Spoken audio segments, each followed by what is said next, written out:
Nag-craving ako ng pansit canton. Nilagyan ko ng maraming gulay na cabbage. Tapos, nagluto akong 3 pirasong lumpia. Akong gumawa niyan. Pork lumpia yan. So, ayan. Pag nag-craving tayo, luto lang tayo. Para alam natin ang calories kung ilan. Ito 1 pirasong pansit canton lang yan. 2 kainan ko na yan kasi nilagyan ko ng cabbage. Ayaw ko kasing kinakain yan lahat kasi ang taas ng calories niya. So, mataas din yung sodium niya. So, kailangan pag ako kumakain ng pansit canton, 2 kainan ko yan. Tapos, nilalagyan ko ng maraming gulay. Kasi yan ang gusto ko, maraming gulay. So, solved na naman ang craving natin. Oh. Kaysa bibili tayo sa labas, hindi natin alam ang calories, di ba?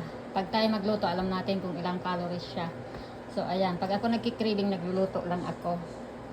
Para alam ko. Di ba?